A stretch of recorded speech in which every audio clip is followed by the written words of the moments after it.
if it's too good to be true, people don't just hand out money. And so why are they doing it? What are your thoughts about how the club should start to evolve going forward in order to remain relevant? Yeah, that's a great question. I think the club has done a great job in not being exclusionary towards people, and I think that's one of the things that's going to help them stay relevant longer term. The club does a really good job at not practicing psychedelic exceptionalism or saying, psychedelics are better than these substances, shame on you for using other ones or for using them for this or that purpose versus this one. And so I think that's one of the things that will help them stay relevant. And so far as potentials to help them continue that, I think that so the club has been talking with an ethics committee about all things ethical that arise. There's quite a lot, believe it or not. And I recall at one point, one of those things was that how can the club build a list of reputable people that can hold space? How can we have a list of, I don't want to say shamans, but like people that can help facilitate these experiences and guide these experiences and what can be done to screen them? I think that would be an incredible community resource. I've had so many people come up to me over the years and say, who can help guide me through this experience, or who can I talk to that can sit with me and help me through this trauma or this addiction that I've been working on? And I'm always at a loss because I don't want to refer someone that might not be the best fit, and I don't know for sure everyone's qualifications or not. And so I think that the club does have an incredible opportunity to start building that like Rolodex of people who may be best fits for people, and that would be great.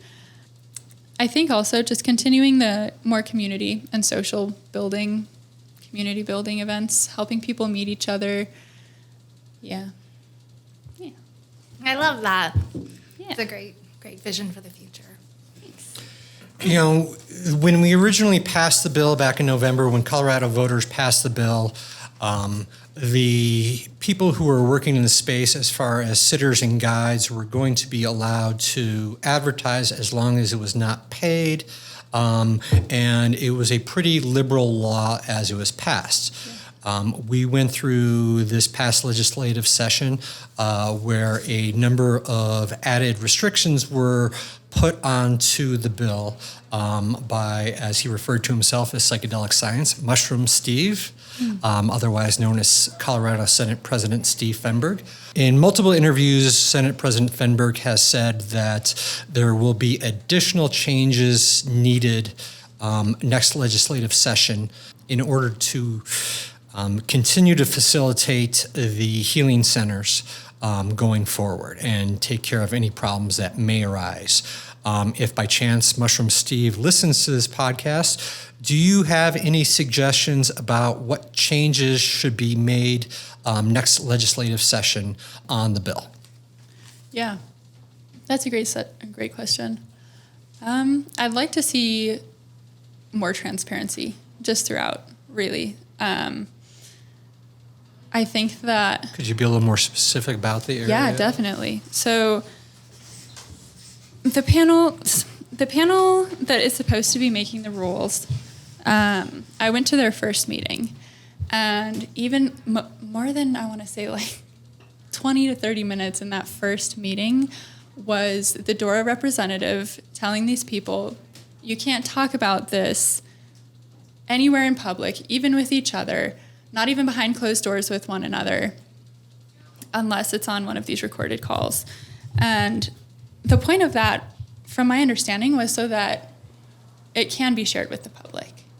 And everything that they're saying and everything that they're doing is in sight of the public. But in practice, none of that is really getting around. No one, I feel like nobody really knows what's going on. I definitely don't know what's going on. And I think that needs to change. I think that it would be helpful if they could get more public insight, if people could at least talk to them. The club, I remember, we tried to reach out to them and ask them what's going on, what can we do to be involved, how can we open this communication so that you can speak with the community. Every single one shut us down and said, we're under strict regulation not to do this. And I don't understand why. Like, at least be receiving input from the community would be helpful, and that's not happening. So I think that would be beneficial, just to have open doors of communication and have a way that the community can give that input. That's one thing I would really like to see changed. And then I would also like to see put into the bill in some capacity a measure of keeping it accessible for people, and like naming that number and enforcing it for the healing centers. Yeah, I think that's a really great idea to make sure that it's equitable and accessible for all. Right, yeah. Well, one of the things we have seen, I believe, a lot of the rules were made for the Colorado board, and specifically that particular instance of making sure that everything was done on the calls. There was some concern with the similar board in Oregon that a lot of the decisions were being made outside of the board meetings in closed doors. Oregon has had a rough start with just going with the licensed healing model. Only about 30 people who have actually received their license for facilitation, a couple licenses for growers, and a few licenses for retreat centers. Since they are not really getting the amount of licenses that they were expected, since it would result in costs being approximately $3,500 for one psilocybin session, Oregon has now asked for $6.6 million to cover the shortfall from their general fund.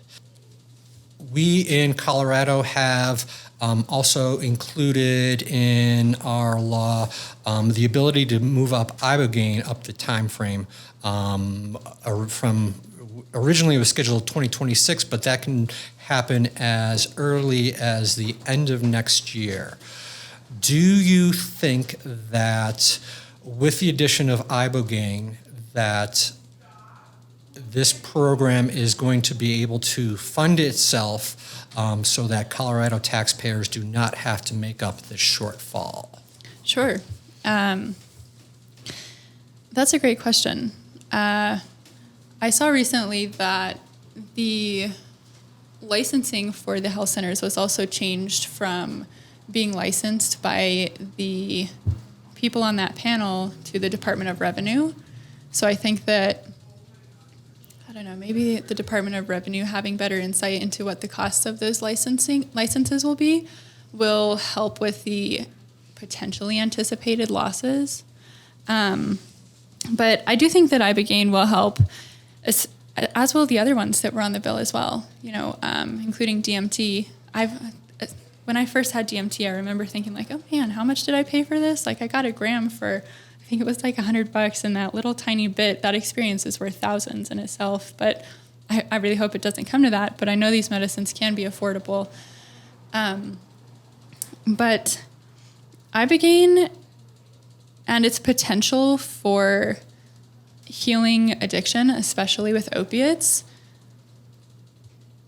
there is a lot of potential for profit in that, and I think even more so when compared to with other psychedelics such as psilocybin. But I hope that won't be exploited, because I've seen so many people come through Psychedelic Club who are using for recreational purposes or spiritual purposes, but when it comes to treating addiction, it's a different conversation. A lot of times it's life or death. And there's more, there's kind of more on the line, and those people are willing to literally spend their last dime to get this treatment. And if ibogaine is going to be that treatment, which very well it can be for a lot of people, and it can be a very successful treatment for a lot of people can and will go homeless getting that. And so when ibogaine is in the conversation, a lot of times it's paired with addiction, and I hope that that's not going to be exploited. But if the system is failing and it can't financially support itself, I think that including ibogaine in these treatment centers does have the potential to bring it back up. And I would like to see it included in these treatment centers, but not at the cost of exploiting people, you know. One of the interesting things, I followed a lot of the political breakout sessions, and certainly it does appear that in both Oregon and here, that they are really going to try to get into the Medicaid, Medicare model as soon as possible, really bringing that to the more disadvantaged communities and really try to figure out making a change in those. You know, a lot of times when we see some of the houseless around the city, that also often goes along with heavy drug use. And so it's certainly going to be a very novel approach if we're able to get that then funded through some of the public healthcare system. All right, now one more political question. Now, we know that it was the New Approach PAC that initiated the initiatives in both Oregon and Colorado. On July 3rd, Massachusets, which had been making gains in decriminalizing psilocybin, I believe they're up to 6 cities now, with Salem being the latest.